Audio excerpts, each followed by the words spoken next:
Welcome to Sib Spot. Today's Reddit stories are from Am I the A-Hole? Story 1 is by Satisfaction OK7409.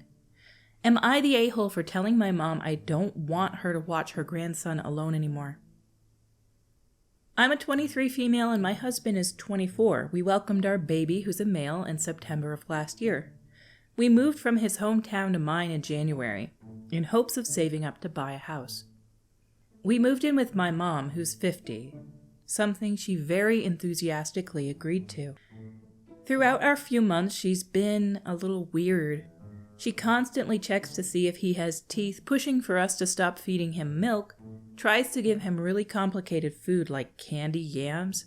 Her defense is, I did it with you and you survived.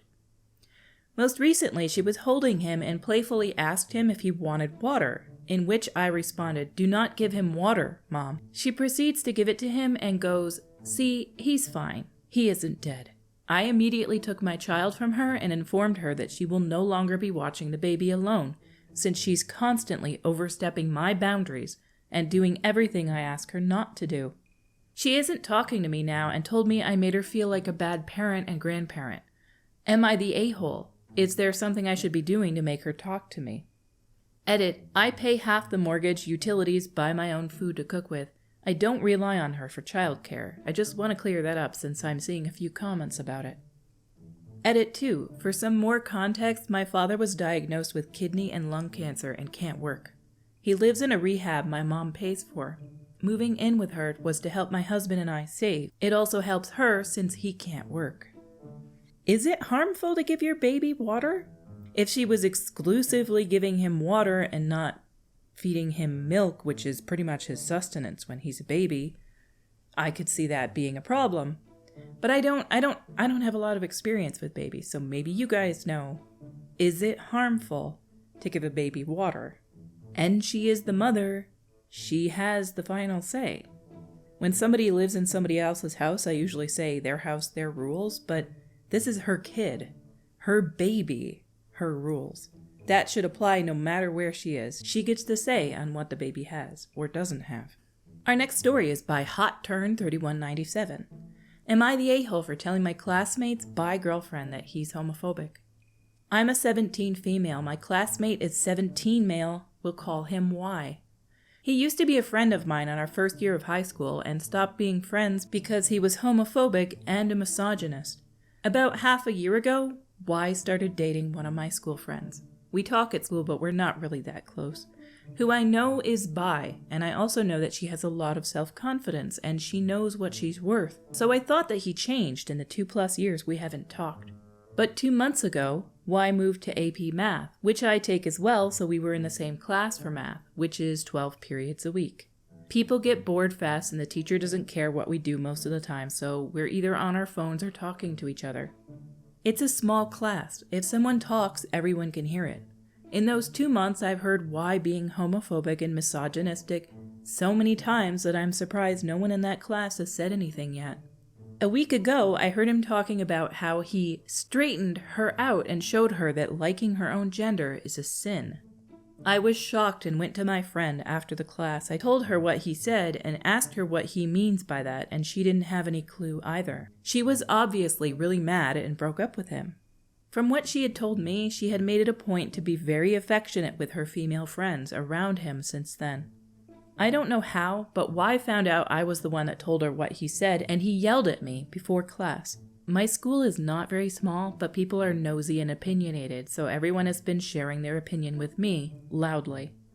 They're generally on my side, but there are a few people and friends of mine who told me that I'm the a-hole because he was just joking. I don't think he was, but I'm starting to think I'm wrong. I need someone who has never ever looked at him to tell me if I'm the a-hole here. You're protecting your friend. You don't joke about something when you're aware that your significant other that you're with or dating is that way. Not funny, not acceptable, and definitely a homophobic thing. And for the record, people cannot straighten you out. They can just confuse you into thinking that it's wrong. You are the way you are. You do you as long as you're not hurting anyone else. Down in the comments by Muon Sek. not the a-hole. From the scenario you've described, it's evident that Y's behavior was not simply joking. He made derogatory and harmful remarks about LGBTQ+ individuals and displayed misogynistic attitudes, which is not acceptable behavior. Additionally, his comment about straightened out your friend indicates a troubling mindset that seeks to impose his beliefs onto others in a harmful manner. You did the right thing by informing your friend about what Y said, especially considering the potential harm his beliefs could have caused her. It's commendable that you stood up for your friend's well-being and integrity. As for Y's reaction towards you, yelling at you was not an appropriate response. It's understandable that he may have been upset about the consequences of his actions being exposed, but taking it out on you was uncalled for. Regarding the opinion of others, it's important to remember that standing up against bigotry and harmful behavior is not being an a-hole. It's about promoting respect, tolerance, and understanding in your community. Those who are suggesting otherwise may not fully understand the gravity of the situation or the impact of Y's words and actions. In conclusion, you are not the a-hole in this situation. You acted with integrity and courage in standing up against harmful behavior, and you should continue to prioritize the well-being and dignity of yourself and others. Who the heck is this person? That's like, it's like they wrote an essay in conclusion. It's actually really well written and explained. Treating others with respect. Just keep doing what you're doing. Try to stand up for those people who are marginalized or treated with bigotry. And that's what Y was doing in this. He was being a bigot. I don't feel like he was joking in this class. He's not a comedian. He doesn't do this for a living. He was just being a jerk. And you were right to say something to her. Our next story is by Dare Worldly 483. Am I the a-hole for telling my stepmother that she's not my mom and I'm not going to give her that mother-daughter experience? My stepmother married my dad when I, who am 17 female now, was 10, and my mom died when I was 5. My stepmother and my dad have 3 sons together and no daughters. My stepmother always wanted a daughter, though, and when she married my dad, she tried really hard to take over the role of mom. I never wanted her to be. That's not her specific thing. I wouldn't have allowed anyone to be my mom.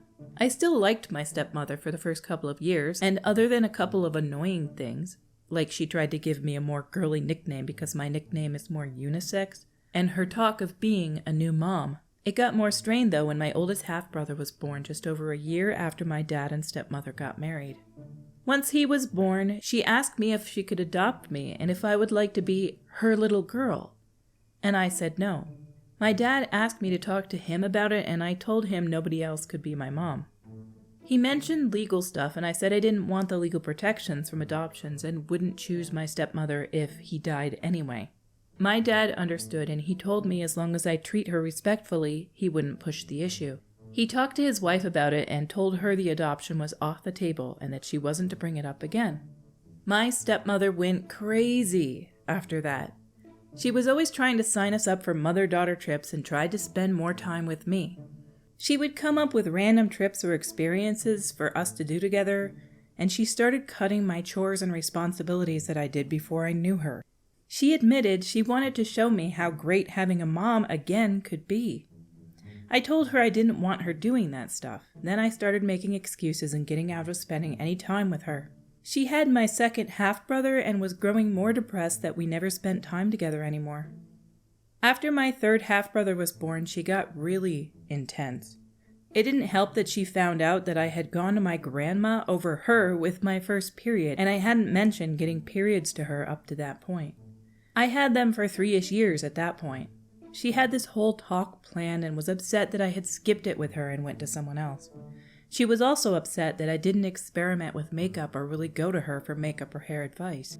Last week, my stepmother told me she wanted to be the one I go prom dress shopping with. She told me it's a huge milestone for moms and daughters, and she refuses to let us miss out. I told her I'd go with my friends when the time comes, and she was upset and told me she wants this to be a nice mother-daughter experience. I told her she's not my mom, and I'm not going to give her this mother-daughter experience. I told her she's not going to get any of those because she's not my mom, and I don't want her to be. She got really upset, and I heard her and my dad fight about it. He told her she can't force that on me. She said I should be more willing to let her in. Am I the a-hole? First things first, some women, some mothers included, are girly girls and they're all about girl stuff, hair, makeup, and prom dress shopping. And some girls aren't. It sounds like this guy's daughter is not a super girly girl, and that's okay. And she doesn't want to do these hundreds of things that this stepmom wants to do. This story doesn't have anything really bad that the mother's doing. She's just being very stifling. She's trying to force herself on the daughter. She liked her before she did all this other stuff. She could still like her if she didn't keep saying, well, you have to be my daughter. We have to do mother-daughter things. We have to go shopping together. She should realize that this daughter, this girl, is the type of one that wants to come to you for things. Let her come to you. Suffering for people is all relative. One person who has nothing bad happen to them can feel like they're being strangled by this person and they're not even doing anything bad. I've read other stories where there's been horrible, horrible stepmothers. She doesn't have to have a super abusive stepmom to feel like this stepmom is bad to her. Down in the comments by Oxnard Gem. Not the a-hole. Your stepmother keeps pushing when you made it clear you don't see her the way she wants to be seen. Her lack of respect towards you, wanting to honor the memory of your mother, is not really a great thing. You feel how you feel. If she really wants to be a mother figure, she should respect how you feel. Besides, from what you've said, this isn't about you more than it's about her just wanting a daughter and having 3 sons instead. You can't escape it until you can move out, but definitely you're fine here. Our stories for today have come to a close. Until we meet again, have a sunny day.